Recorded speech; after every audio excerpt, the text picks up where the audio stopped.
Welcome, ladies and gentlemen, to the ServiceMonster podcast. I am your host, Joe Kowalski.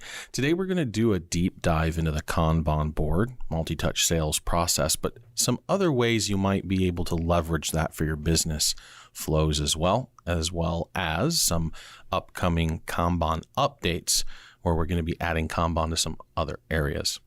But before we do that, let's take care of some housekeeping. Adam, what do we got this week?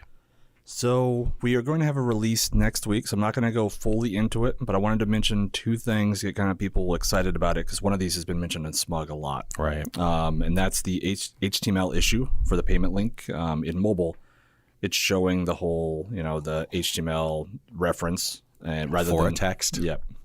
And so that's fixed in the upcoming release, and they'll chat about it more next week on the show, but on the podcast. But that's a big one that's going to be out. The other one is batch updating jobs. It's kind of the main new feature that's going to be coming out, where you can close out those open work orders in batches, or you can make estimates to work orders in batches. It has plenty of warning screens. Like, it's not something you can accidentally do unless you're really trying to sabotage yourself. But window cleaners and some of the larger kind of companies we work with, their office staff, I think, are going to be really excited for this, because I get this a lot. If you're a window cleaner, you come back with 100 invoices for that day, or I should say open work orders for that day, and you want to sort through and make sure they're all done. Being able to do that all in one kind of batch update, accomplishes that. Right. And there's also some other things coming down the road with the completion wizard and things like that. Right. So. Yep. Ethan completed that. That'll be going into testing here shortly, but it won't make it for next week's build. Right. Yeah. Inventory control. Do you know if that's going in?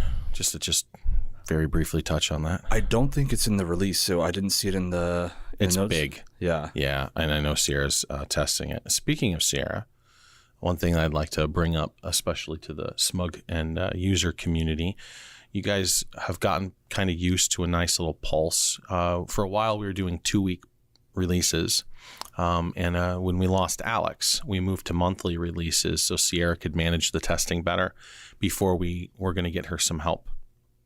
And we just found out last week that Sierra is leaving us.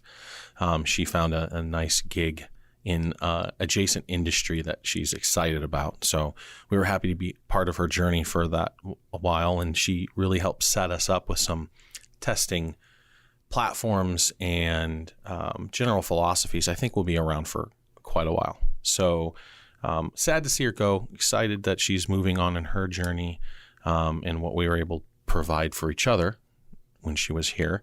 So it's going to take us a minute to find a good replacement for testing. That means that production releases are going to slow down for a minute. So we're going to get this one out next week before she goes. She's doing some knowledge transfer, testing and publishing, which we all know in bits and pieces, but I want to make sure everybody knows, right? What's going on there. So, and then we put out a job ad today. And so we'll be looking over the next week or two. Again, though, hire slow, right, guys? Got to find the right person. So it might take me a minute. And if that's true, then it's likely that the release after the one next week will be delayed for a few weeks. It won't affect the mobile pipeline, interestingly enough. Mobile's a self-contained team. And I go and bug them, stand in front of their desk and bother them a couple times a week. But for the most part, they're fairly well self-contained. So I don't think it's going to affect our mobile timelines, and it should just push one release back. What I'm hoping would end up to be a few weeks. Yep. And we have internal stuff too. It's just going to go slower, right? So we already have people who could do these tasks, but I don't necessarily want to turn my engineers into testers. Right. That's a fast way to piss them off. Because once you're in dev mode, you don't want to go back to testing. It's just not a thing. So pay attention to that. You'll see those releases slow down a little bit for the next, let's say, quarter, and then we should be able to move forward from there with new talent. I think too, so if anyone does listen to that and they freak out, like if there's like a critical issue or whatnot, it's not like we can't still release like little hotfixes. It's just going to slow down that little kind of. Yeah. I mean, obviously we've been doing this for 16 years, right? And Sierra's been with us for maybe 3, somewhere in that neighborhood. I think 2.5. Yeah. something like that. 2. Yeah. So, can we operate without her? Yes. Will it be as smooth? No, that's really what I'm saying, right? Because it's a person dedicated to those builds and managing those releases, kind of keeping the developers on course and making sure they have track. So, I mean, that's stuff that I've been doing for 20 years. So Right. It's not a thing. It's just they may write on a track and bang on my door and say, "What do I do, Joe?" I'm like, "Go dig for trackers, man." Yep. But Adam's going to be helping me with that too, as I just recruited him like 10 minutes ago. And so maybe it won't be too bad. Thanks, Adam. Yep.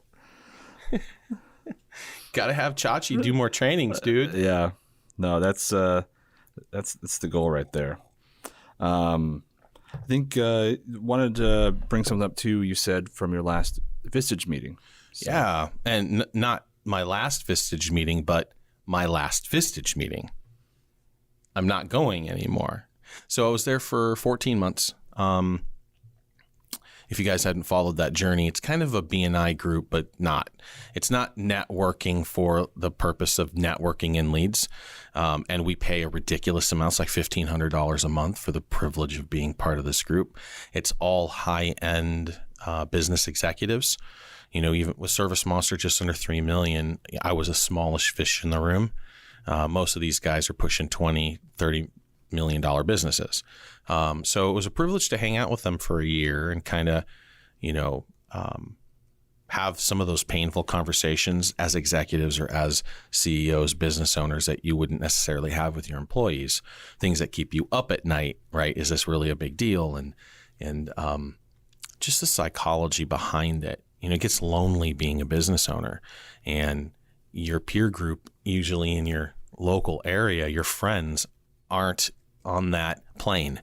When they go home at night, they're done. It just doesn't exist that way for us. So rubbing shoulders with those guys for the last 14 months has been great. It's taught me a lot, helped me refocus kind of introspectively some things that I've needed to work on. Sometimes I get too excited when I'm in a group of people that are high hitters, and I have a tendency to just be like, "Oh my God, let me melt your brain because I want to extract as much as I can." I'm a little heavy-handed sometimes. So that helped refine that general skill. It was worth it. If you guys are thinking about something like that, it's definitely worth it, at least for a year. Make a commitment to yourself to do it. I'm coming out because most of those guys aren't software companies, and we run a ridiculously complex business. Most of their businesses are fairly straightforward and simple. And the things that we were talking about over and over again are things that this company mastered a long time ago. Process, SOPs, building culture. And of course, I put master in air quotes, right? Iterative cycles. We're never done. So we're always improving. We're always making things better. But compared to the restaurant owner or the sheetrock company, even if you're a $30 million sheetrock company, it's a pretty simple business model. Hang up sheetrock, bill for sheetrock, make sure you get paid, sell, rinse and repeat. Right? Now you got logistics and where's the sheetrock going to show up, and you can get those flowcharts can get big. But the SaaS company didn't even exist 20 years ago. Software as a service, and how we produce software and how we support our clients, what we create, how we publish, how we develop, how we sell, how we market. This is all brand new territory. So I wanted to see if I could find another group or make one. So I started calling Seattle SaaS CEOs. Hey, can I get like 10 minutes of your time? And so it hasn't been very effective yet, but I'm going to keep on it. And I'm just going to bug them until they're like, "What, kid? What do you want?" But I'm hitting up $100 million companies too, so I don't give a crap. Right. I'll hit you unrelentlessly for 6 months just to show you that. Well, I mean, if you put that effort in. How about today? When I was a senior at the Western, I did a project on F5 Industries. They're like Cisco here locally in Seattle. Their market share was ridiculous, and I was just doing a project on it. I reached out to the CEO a couple of times, and he responded. Like, it was pretty short and sweet, but yeah, I mean, right. That's what they're there for. Sometimes you just got to try, right? That's right. And then keep trying and keep trying and keep like I'm going to keep doing this until you tell me to go away. So I have had some interesting conversations out of that, but yeah, Vistage was my last meeting was yesterday, and so you probably won't hear me chatting about that anymore. Well, very nice. So I think with that, we can jump kind of into SMUG here. The first one I wanted to bring up was Mike talking about this bug that we were talking about last night. And this is kind of one of those incentives to kind of start moving on to 6 rather than be using a 5. And so part of it is the bug is it's clearly tracking something that's in 6, but let me describe what's happening here first. So job notifications. The system is built in the 6 kind of pipeline for these notifications to go out 24 hours, 48 hours before the job, whatever you guys want to have set up there. Text or email. Exactly. If you make the cancellation for the job in 6, the whole system kind of shuts down. No muss, no fuss. Exactly. If you make the cancellation in 5, whoop, whoop. 5 has no idea that this notification system even really exists. Whoop, whoop. Yep. And so that's where the bug itself is sort of rearing its head. And it's really just because it was written for something that was in 6. This case just wasn't presented. People using kind of both versions wasn't really, I think. We have a tracker in for that, right? We sure do. Right, because your initial assertion was, hey, guys, stop using 5. My assertion, of course, is let's make sure that shit's fixed. Obviously, yeah. No, the tracker was actually put in a couple days before that. Right, so. Which is amazing. And then you were able to pop in because I'm like, I never heard of this bug before. And you're like, hey, are you using both 5 and 6? Why, yes. Yes, I have one person who still won't get to 6. And that's probably the scheduler. Probably, yeah. Which probably should bring up another SMUG post. So the kind of segue here maybe isn't the right post, but the next one came from Kimberly. This is about the searching. And I know you said you kind of wanted to talk about the complexities of those queries and whatnot, but she's basically just saying that sometimes in the global search and so on, it's harder to find the account than it is maybe versus the quick add or something there. So I really just kind of wanted to bring it to the table here because you could kind of explain the differences and why the queries are built that way. Yeah, it gets pretty crazy pretty fast. I will first say that it should just work. Right? The user's expectation should be met. And in some vectors, that's not the case, but they're minor in their exposure, meaning there's not a huge amount of use cases that go wrong, but the ones that do make you kind of confused because they work in some places and not in others. Phone number is a good example. If you enter a raw phone number into the system and you hit save, the system will format it for you. We store both the raw phone number and the formatted phone number, and you can control the formatting in your company settings. We do that for a handful of reasons, but the idea is you should be able to enter in a phone number however you want, and you should be able to find an account based off the phone number. All right, so back in the day, let's say the 90s, early 2000s even, most search algorithms were exact matches. The fuzzy search was more Google looking for articles and stuff. And the way most people addressed in their CRM how to find something by a phone number was just simply typing in the last 4 digits. And that brought it up regardless if the system was storing raw or format or nothing at all. The way ServiceMonster 6 works, and in a number of places in Technician and so on, and Mobile 3 and so on and so forth. You type in the phone number, regardless of the format. We strip out the format and then compare that against raw phone number. So it's pretty easy to find your account based off phone number when that algorithm is in place. Okay. Why am I explaining this in such details? Because we have many, many places where search can occur. Very simply, the primary search places consists of the quick add, the global search, and all grid searches. So every single grid has a search function. Okay. Those 3 search functions work differently. Let's take the quick add. The quick add doesn't have to be an add record. It can be a find account tool. As you type into the quick add, first name, last name, phone number, it will do a fuzzy search and handle the address or both the address and the phone number correctly. It'll just pull the street name, right? You don't even have to worry about the numbers, street numbers. That'll bring up a proposed list of accounts, and it attempts to rate them based off how many matches it found. Like email is going to go to the top of the list, right? A direct match against the phone number should go at the top of the list. You enter in Kowalski, you might pull up me and my wife, right? The husband and wife team. That makes a lot of sense. That's why that search is fuzzy. If you just click on the account and then click next, it'll just simply take you to the account. So that's how you can use that as a very effective search tool. The global search, which is in the upper right-hand corner, it's a text box that's always visible and you can type whatever you want. That's also a fuzzy search. It will handle addresses and phone numbers and names as you would expect. Now, I would say best practices really are not necessarily trying to enter in like the entire address or the entire last name, comma, first name, right? Those aren't really great approaches. Phone numbers are your go-to. That's your first thing, right? Last name, especially if it's a more unique last name, would be the next thing I would go to if you can't find them.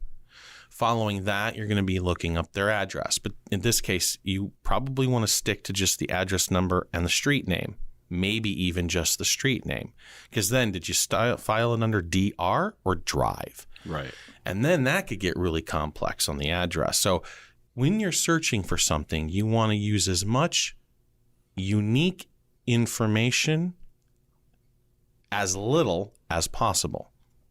I don't know if that translated. Let me try that again. You want to use as little information as possible, but you want that information to be unique. Searching on a last name, Kowalski, that's going to work for you, right? Searching on last name, Smith, you probably should be using the phone number. If phone number works for everybody most of the time, then use that most of the time. But obviously, landlines, cell phone numbers, there's 5 in a like you've got that phone number isn't in your system. Okay, well, I can't find you that way. So that's the global search and the quick add. They both work as expected. They're both fuzzy. They both bring up a list of probable results, and they're generally ranked based off likelihood that they're the thing you're looking for. Those are really simple. Now, we also have grid searches. These do not work the same way. In 5, we searched only on the visible columns, but I don't think we carried that to 6. I don't think so either. Which that was easy to it was easy to explain, but it was confusing for people. Like, well, just because my phone number or email address isn't in your list of accounts, I should be able to search my list of accounts using the email or phone number. And so we extended that. I think that they did not account for phone number as part of that raw grid search. The way that technology works is it really kind of builds its code as you use it. So it's really sophisticated in that right, but it's a little more difficult to extend with these more complex searches. We can certainly take a starts with or sounds like and look at general columns one by one. But as far as like, let's say, recognizing that it's numeric and stripping out non-numeric fields, like in the case of a phone number, and then comparing that against this hidden raw phone number field, that's not something that grids really understand. And really what we're talking about here is limited phone number. So the use case that we had on SMUG was this individual wanted to create a new opportunity, and then using that searched for the account to plug it into. That brings up what we call a modal dialog, right? It's a big screen that takes up your screen and won't let you access anything behind it. It's the modalness of it. It forces you to select an account. That search on that account screen is a grid search. When she enters in the entire phone number or a formatted phone number, it's hit or miss whether or not that's going to come up. So my suggestion would first be just type in the last 4 digits of the phone number field, and that'll probably work. Also use the global search, go to the account and create an opportunity from there, which is going to be my question. Can we do that? Yes. We can create an opportunity from the account. Oh my gosh. Now I'm sitting here panicked. I know you can make it from the order and you can view You your can make an opportunity from an order? You sure can. I'm actually going to talk about that later today. What? You better explain that to me because I don't understand the use case there. You will after today. Okay. Yes, because we're going to be talking about opportunities in Kanban. 1, 4, 2, 3, 9. If I go to an account,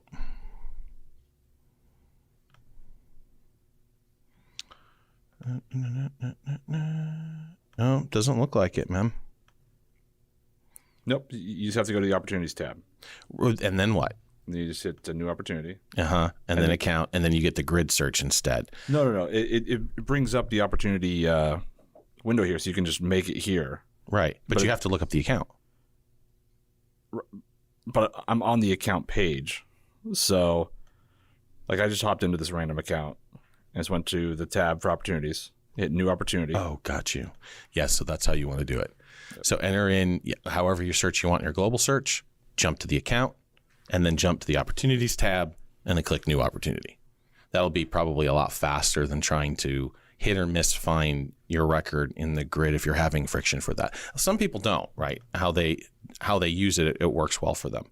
What we need to do is simply add the fuzzy search of the phone number and raw phone number to account grids and order searches.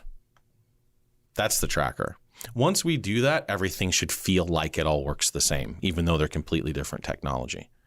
And I think that's really what it comes down to. So, but when you can't find something, it's frustrating. And when you know that they're in there and then you find them a different way, you start to question whether or not the system's really going to, be that robust. So it is extremely, this is just one little area that, yes, we have to fix. So there will be no conversation around it. It'll just be like, oh, yeah, I can find my stuff pretty easy. Yeah, and I think too, like you totally touched on it. If all you're doing is trying to look up if an account exists or not, using the quick add for just that quick little like putting in information, it's constantly ranking that data. It's looking at each of those fields individually, and then you can just hit go to selected account. You don't have to actually put the order in off of that. So there's a lot of our users who are using that. Right. Obviously, you can't use that for every scenario. No, but it searches your whole database, Exactly. right? I mean, accounts, sites, orders, payments, jobs, those are the main records that it's really going to key on. And so the global search is kind of your master search when you just need to find anything. So that should work fairly well. Yep.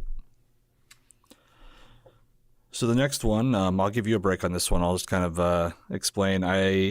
This is kind of a new part of a report here. Chris asked about printing tech and admin notes. He had some things that were in there.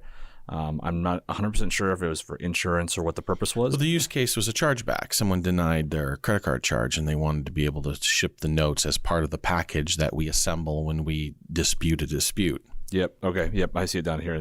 Yep. So what Brenda did was she went in and she modified one of our reports. It's the schedule printout report. And basically, if you have a note in either the tech or admin notes, it'll actually just show up in that little column now. Say, hey, there's notes here. Do I see notes? And when you click the note, opens up a separate page. All the notes are in there. It's dated. Everything is sort of indicated what order was tied to and whatnot. You can print that for anyone who sort of has a dispute or similar scenarios. And you can grab what you need out of there and move forward.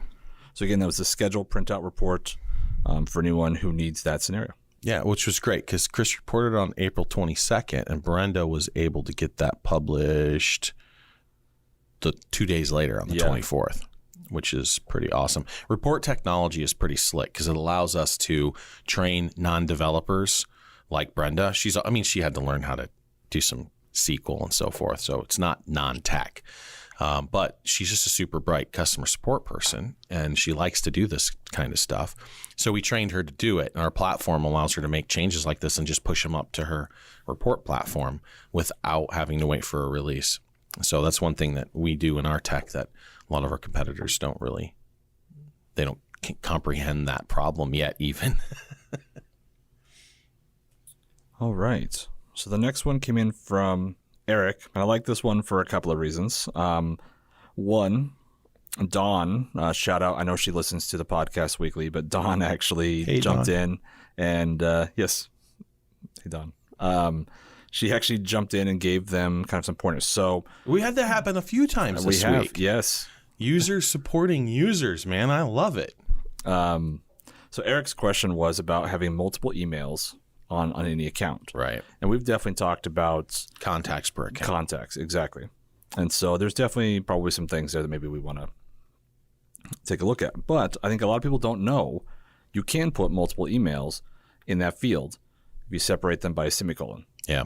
And so Don just kind of hopped in and said, hey, you can actually put multiple emails on here. Just put the semicolon and a space between them. And that way, if you want to have your emails autofill that, remove the email addresses you don't want to use. Or it'll just send it to everybody. Or send it to everybody, yes. Right. So if you have 10 emails in there, be a little wary of that. Does that work on all marketing campaigns and everything too? The marketing campaigns are just going to go to... You know what? I'll have to test. I don't want to tell people one way or the other. Yeah. This is great for, most stuff, pre-fill out forms and whatnot, and you gotta go digging around. It'd be interesting to see what happens to David's drip campaign. Yeah. That's a really good That's question, why I get paid the big bucks. Thinking about all those little things that... Okay, so ending on that, thank you as always to our SMUG users for the collaboration. As mentioned earlier, this week's kind of feature focus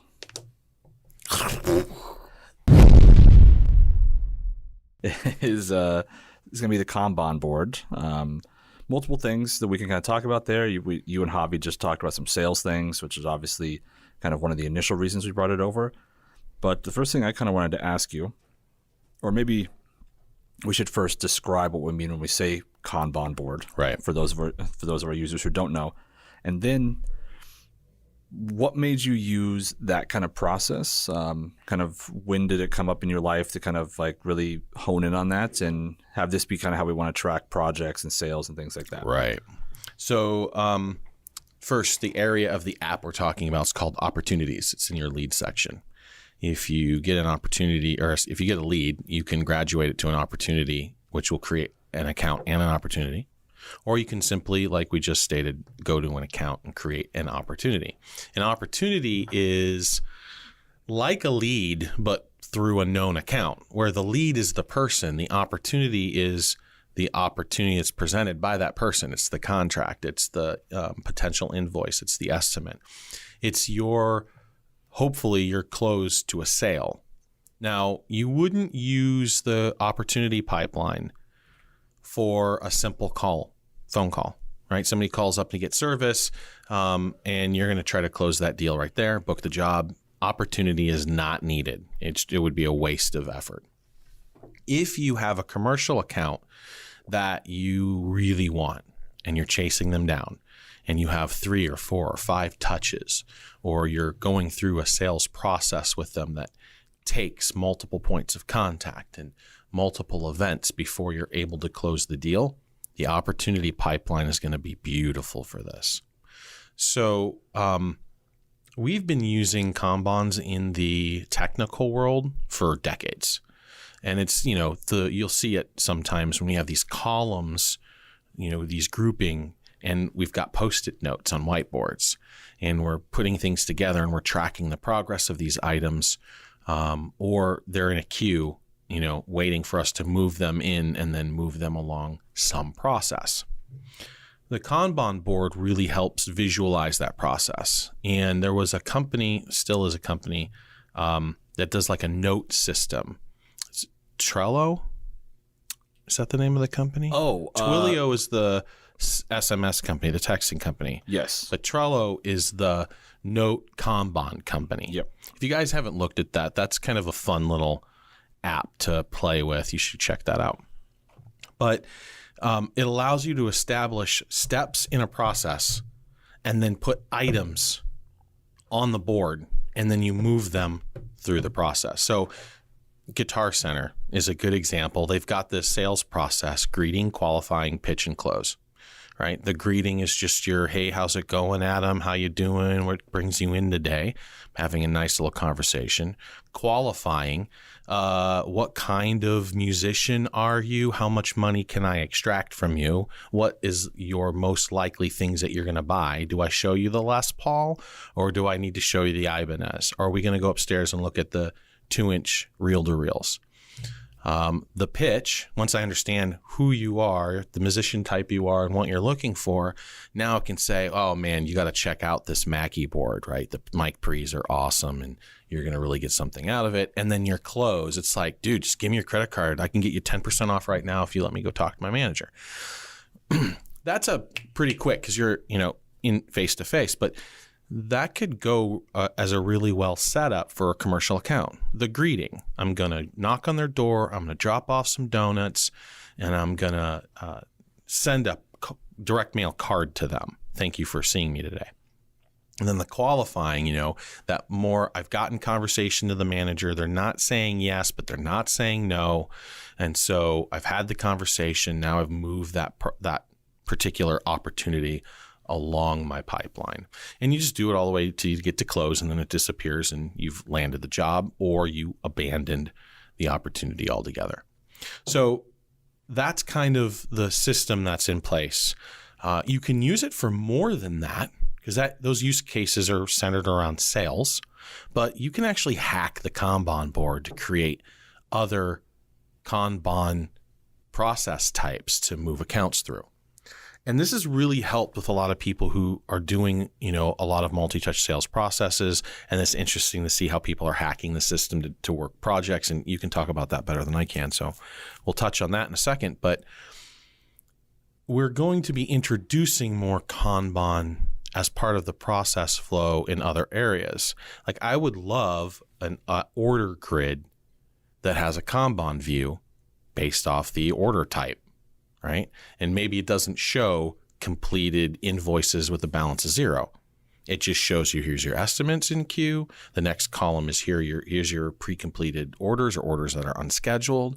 Your next one is orders that are scheduled that haven't been done yet. Your next one is orders that have been scheduled where all the jobs are done. And then this one where it's invoiced, but the balance is not yet 0. And so you can see all those things that are going on in your company at that one moment in time from that one snapshot to make sure nothing hangs out for too long in a space you don't want it. Another area we're going to be adding this to is the new feature set we'll be creating, hopefully by the end of the year. It'll be the last one of 3. First one being inventory control, which is in testing. The second one being equipment tracking, which is begun development. And the third one is product management or project management. And this allows for more than one-day jobs. This is exactly what they need for restoration or HVAC that have multi-day visits or electricians that have multi-day visits. They go there, they have a project, or they've got to coordinate with multiple people, or they've got subcontractors involved, and notifications have to go out, and you have to talk to both the homeowner and the insurance companies. And as you move through those steps, things need to trigger, right? Emails need to go out, notifications need to happen. Hey, dude, you're up. Like, this much work has been complete. Now it's your turn to come in and deal with this. Which is interesting because I've just had to deal with this manually on my own general contractor, bringing in subcontractors, trying to coordinate all this shit. And my head's constantly spinning with, okay, if I was going to use ServiceMonster as a tool to manage this stuff for me, what do I need? Right. And it's, the plan that we have already put together years ago holds up. It's a solid product. It doesn't have all this crazy stuff on the fringe, but it's got like water logs and that kind of stuff. But the Kanban is going to be a big part of that. So you can look at your big projects, your restoration projects, your construction projects, your build outs, your projects that include subcontractors, and you can see where those projects are all the way up through, okay, now we're done and now we're doing final invoicing, right? So, so now, where did it come from? Interesting story. Obviously, we've been using it as an engineering team for years and years and decades. When I started building out part of ServiceMonster 6 sales process, I went and I started looking at kick-ass sales programs. Obviously, Salesforce was on there, but I think, we're just better suited for the service industry than them by $1 billion, plus our cost is much lower. There were other companies, though, that were popping up, which were interesting, like Pipedrive. It's a very low-key, very simple sales tool. And, it doesn't necessarily integrate well with CRMs, but it's just kind of a silo product, right? But they had this Kanban board. And that was the first time outside of Trello I'd seen it. And I went, oh, duh. Yeah, so I basically just stole it from them. Adam, good engineers borrow, great engineers steal. Oh, my goodness. That's right. It's very true because, like I said, it's the overall kind of process of that. It's been around for a long time. Right. And they stole it too, right? I'm not. Right. Yeah. And I think that really talking, I'm a very visual person. I love seeing kind of progress, and some people will deny it, but everyone likes to have those little victories sometimes, and really making sure that I have taken some steps forward. Yeah, because there's a lot of processes to this, and so breaking it down into kind of these smaller hurdles rather than one giant mountain you have to climb for the sale, for whatever your opportunity happens to be like, hey, listen, we've looked through the past 3 months. We've got 5 stages here, which is what we call the individual sections of the Kanban. We've got 5 stages. By default, you can configure them. Yeah. We found that when we get to stage 3, we're on site. We have an amazing sales staff. They've got their ABCs going. They'll always be closing. But they're wonderful. Like, they got this whole process going. We found that our on-site presence gets us the sale 70% of the time.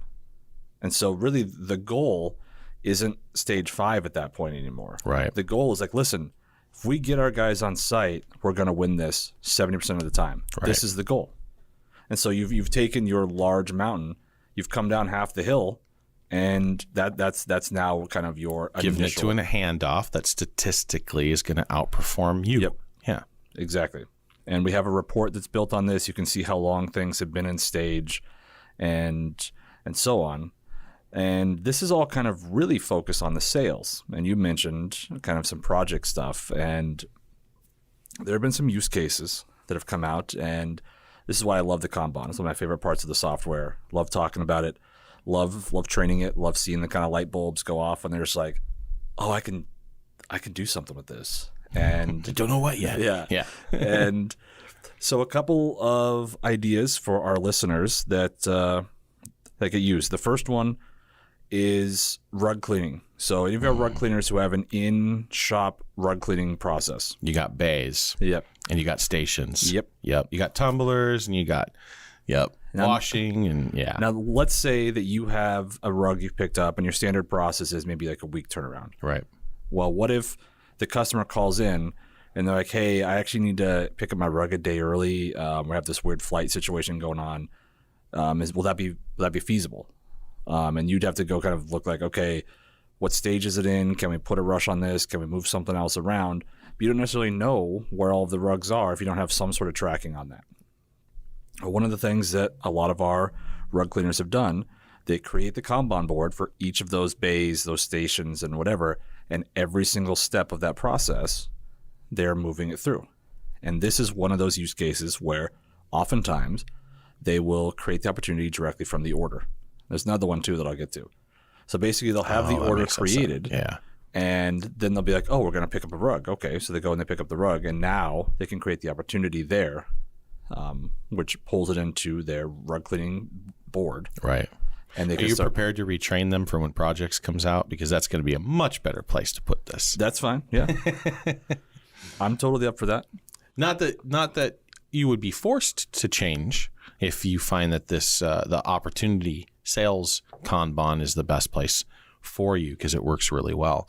But there's things I want to do, like the only thing missing in that use case that you set out is the ability to print out a tag that's scannable that they can clip to the rug through their entire process. Yep. And so that's something that we're going to get out of inventory control that will be then able to Lego together and give you guys once that project piece is out. Yep.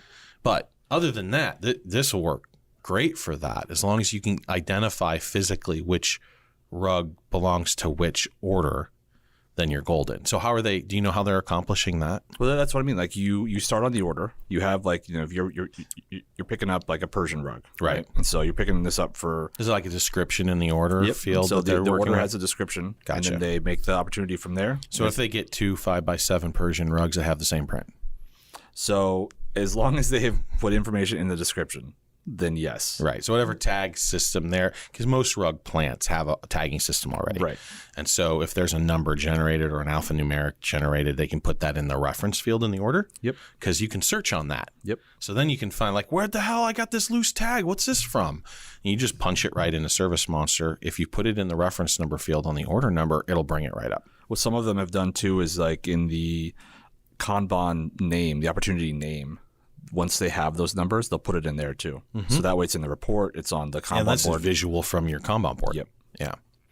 That's great. So And that's a great example of hacking something in ServiceMonster built in a way that we didn't intend it for, that are lots of people are using it for. Yep.